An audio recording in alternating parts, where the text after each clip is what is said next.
Hello and welcome back. Thank you so much for being here today. So in my last video, I talked about it feeling a little bit open-ended, like there was a lot more that needed to come through. And, unfortunately, sometimes I feel to do these videos and then I don't do them. And it's almost like, oh shit, now the energy is kind of passed and I'm not quite as tuned into it.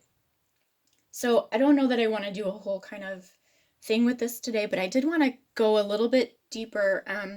As we've opened up this understanding of these dark mother energies, these dark feminine energies, what happens is we're starting to see what was underneath the surface, right? So it's a little bit of opening Pandora's box, but we're opening this box now.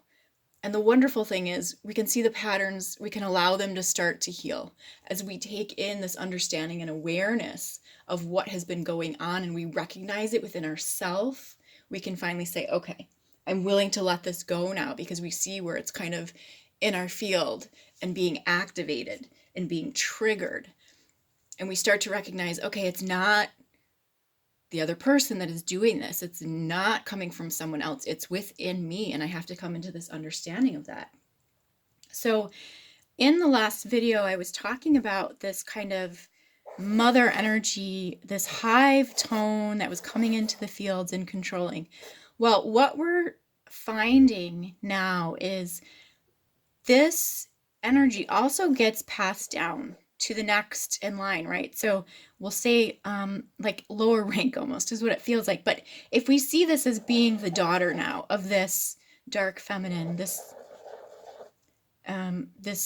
mother tone, and we can say just for simplicity's sake, the characteristics of this are very kind of narcissistic, controlling, manipulative, right?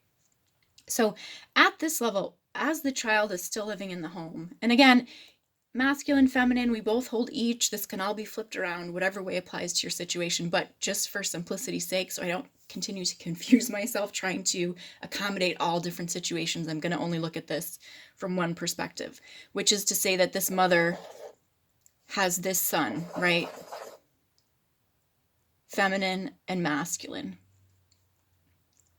And growing up, she has this physical connection to him. So she's able to, when the child misbehaves, she punishes in whatever way she needs to in order to get him to behave, right? To do what children are supposed to do, which is to see, here's the thing where these problems start to come in.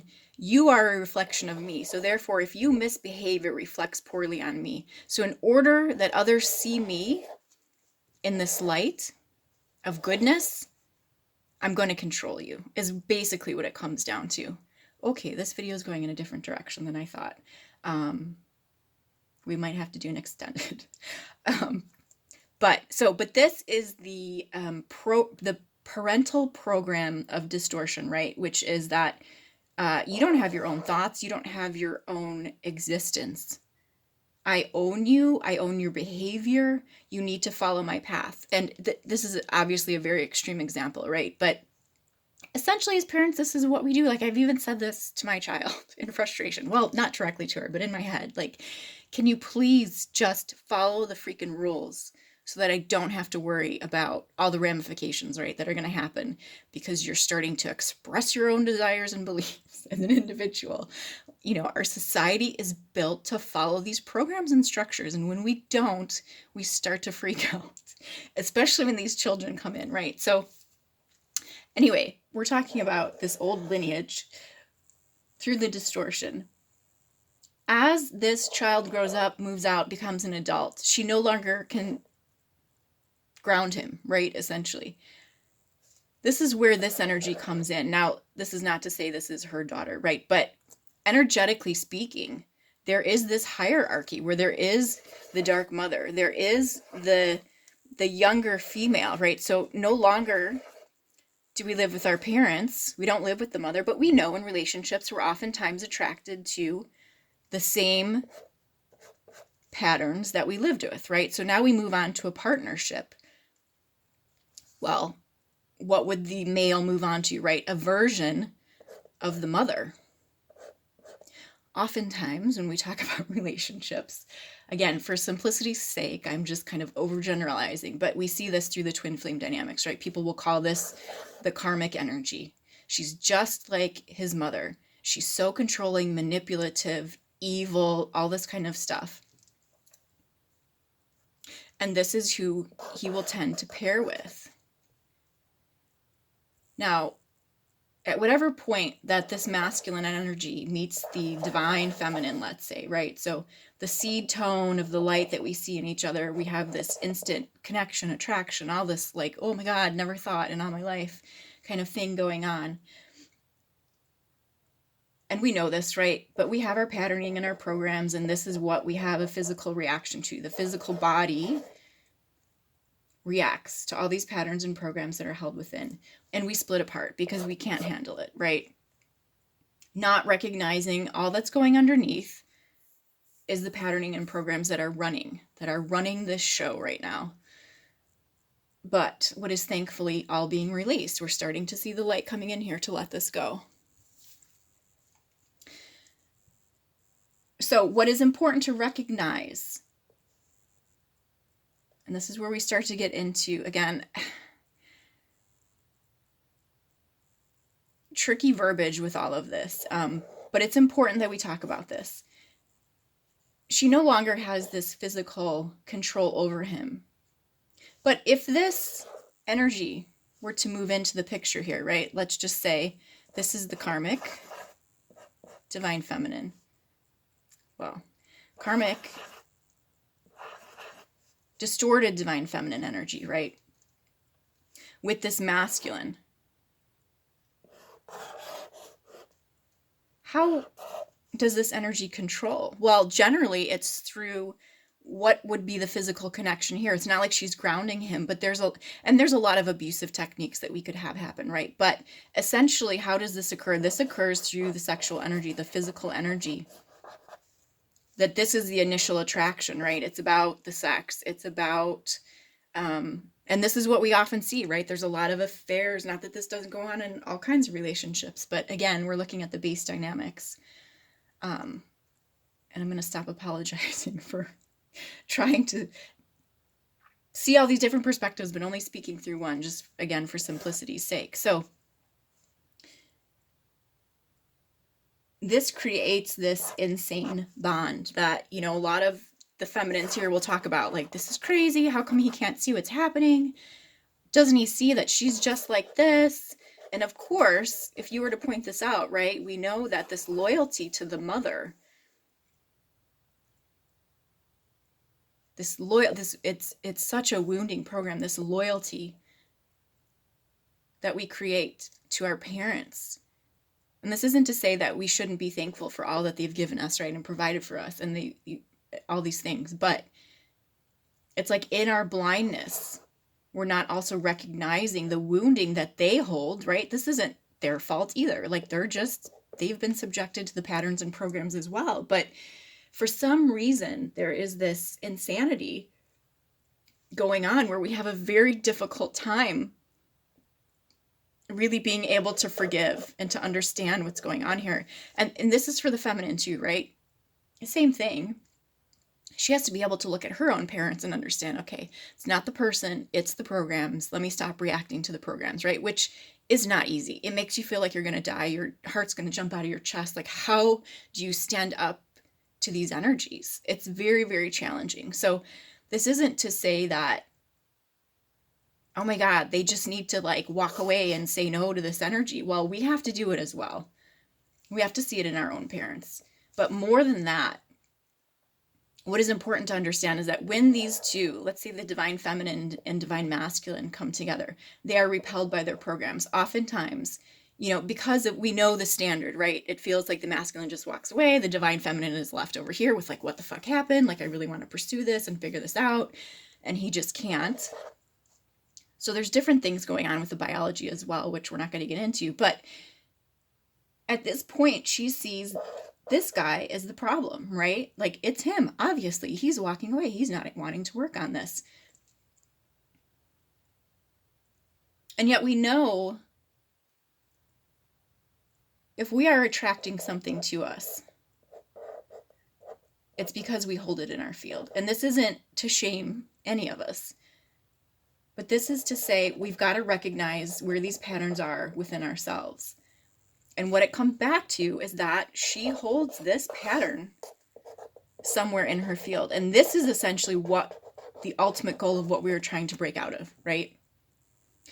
And if we look at what are the patterns here that try to hold this man in her life, if we look at normal relationship, quote unquote normal, right? Relationships in society, this is what women do. They want the man to support them. They want the man to be there so she feels safe. So she has something to fall back on. And we know, I know there's a lot of women who are going to say, well, I'm not like that. I'm independent, da da da da da. I'm not saying that people have not figured this out, right, and are able to be independent and stand on their own 2 feet. This isn't about feminism, but this is to say that within the programming, within the biology, this is a default for many, many people. This is not anyone's fault, though. It's here as a result of just being human. And so, yes, when we do finally feel independent, right, this is when a lot of people will say, oh my God, the relationship just came in. As soon as I realized I didn't need someone in my life to support me, that I was okay on my own, that I feel whole and happy on my own, this is when that energy will come in. Well, excuse me, it happens at various levels for different people. But, we're talking about the really deep distortion here. Really tough wounding to break through. So if we look at what is this energy? This energy wants to keep this male around her at all times.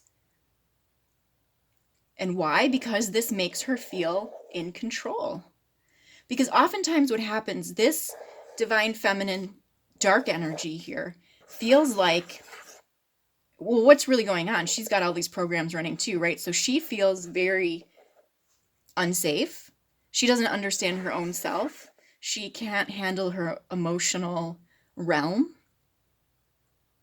She surrounds herself with the partner, the man, whatever it is, in order that she feels safe and supported. And then by default, it just gets passed on. And so the son now becomes this extension of this relationship by default.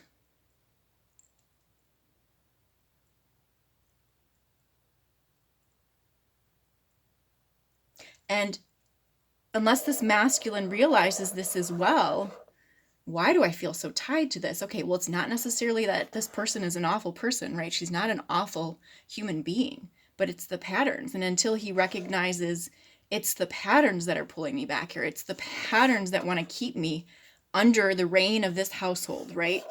Essentially, this is what happens to both masculine and feminines in different ways, different versions of it.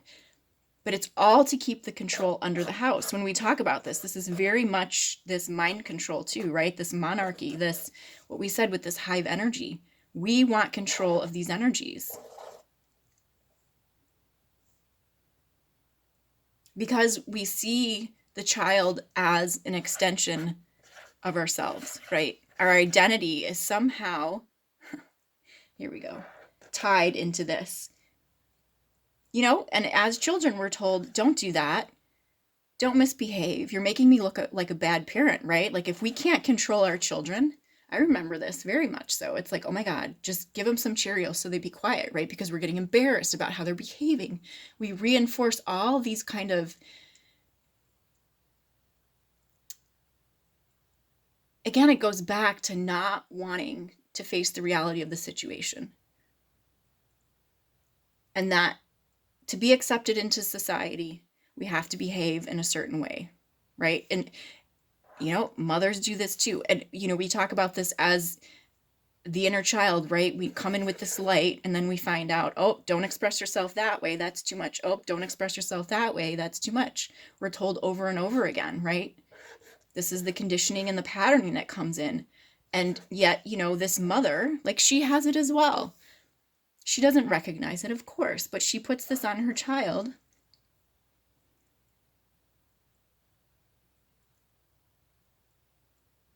You're an extension of me. And again, we had talked about this in the womb, right? There's this distortion in the womb that perpetuates this.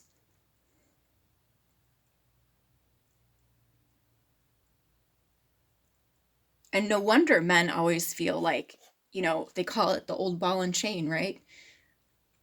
This nagging. Because they've been so heavily programmed, right? What is it's like through the ears, the droning in of this voice. Because she no longer has this physical control over him. She's no longer connected to him in that way as he grows up and moves out. Now it's just the voice of it, right? You look at your phone, you see the phone number, you have an immediate reaction to this. Excuse me.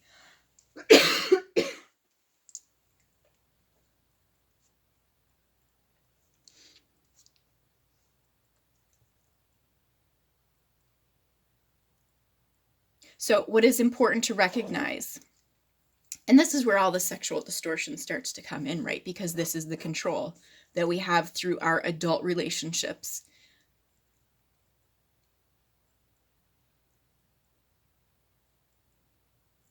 So it's not for let's say the origin of the divine feminine to be fighting with this energy now. What is she really fighting with? She's fighting with the seed of this, which is this dark feminine in her own field. It's not this, right? It's this internal battle that she's having. Unfortunately, she keeps thinking, oh, this is the one, this is the guy. Like, I've got to fix this. Once this problem is fixed, I will feel better. That's not it. This needs to get fixed. This needs to be seen here.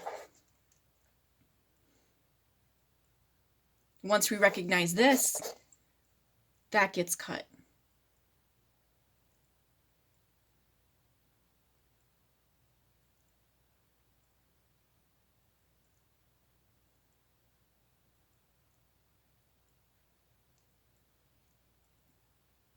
So the work of the divine feminine, I think sometimes this idea of, I've seen these progressions through people who say, okay, I figured out it's not about the relationship. I need to heal myself, right?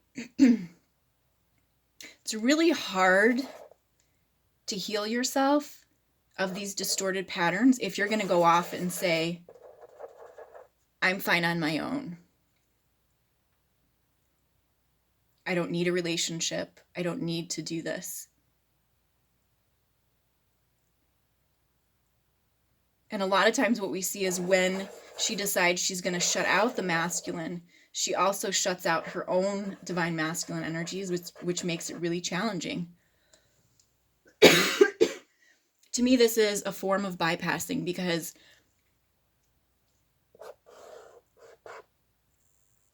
unless we're allowing this distortion to be reflected back to us, unless we're looking at our relationship to see where are we struggling, why is this happening, and unless we're asking that question honestly and openly, wanting the light to come in and to show us what's really happening, from my perspective, it's very hard to heal. I know people are saying the light will come in, the light will fix these divine masculines, and they'll come to see the divine feminine as this brilliant, beautiful, powerful being, right? And honor her in the way he should be honoring her. I think that's the false twin dynamic. That's the false twin template, essentially.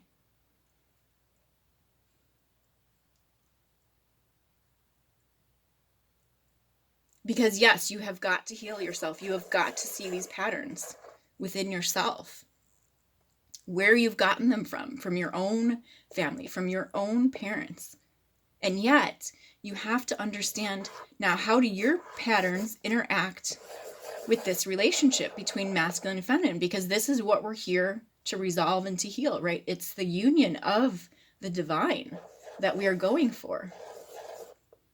And we came in with these programs and these patterns in order to find out where they were, in order to find out how are they clashing with each other. Now, everyone is going to hold these to certain degrees, right? So it's not to say like, oh my God, you've got to put on your boots and dig into the mud and go in this way. But you will know if you're still feeling stressed, anxious, upset, raging against this, right? If his mother would just get out of the picture, everything would be fine.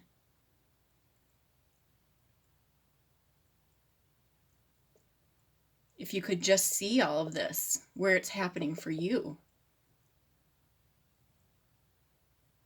you start to unpack this and to release all of this out. Now, this isn't to say, okay, we've all been doing it wrong, we need to start going over here. There's also been a lot of outside energies that have been keeping us from being able to even access this. Let's say this is, again, this abdomen, this kind of solar gate, this personal power, right? Our center of creation. There are all kinds of energies that were in here that were keeping us from being able to access this. But now it's open, right? These are the passageways, the corridors that we have been cracking open now. We can get in here. We can see this. We know this. So it's possible now to come in and release this for yourself. But you have to be willing to open your eyes to your own self. And this isn't to say, oh my gosh, I've been an awful person this whole time. Although that may be part of it, right? And that's part of the kind of humbling of the ego that needs to come through as well. To recognize, like, I thought I had it all right. It was him. That's what made sense at the time. But now we're seeing that's not necessarily true. And are you able to look inside of yourself here? To look inside. And again, this isn't to say that we've done things wrong, right? It's like, but this is the work. This is what we came here to understand and to fully see and to release. And so part of what does make this challenging is that sometimes we don't even see ourselves as these beings with these missions of releasing this stuff out, right? So we feel split in all different kinds of ways.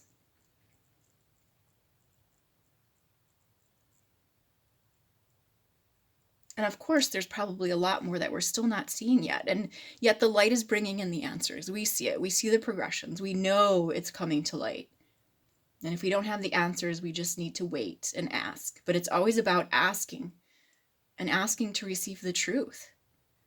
Because what happens a lot of times, right, when we get into these places where we're like, oh my God, we throw up these defense mechanisms, right? And we find all kinds of reasons to blame this, all kinds of reasons to blame this. Or we just say it's the matrix, it's, oh, these awful energies. Well, yes, of course. But you hold it within you because this is what you came here to do.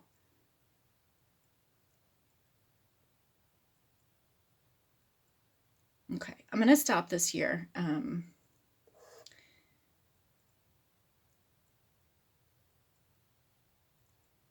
feel, unfortunately, I have not been kind of following my impulses to create these videos, so the energy is getting chopped up a little bit. So I do need to get better about putting these out more consistently as I feel into them. So I apologize for kind of running around all over the place with this again. But I hope this was helpful at some level. And as always, I appreciate your presence here. I hope you have a wonderful rest of your day. Take good care.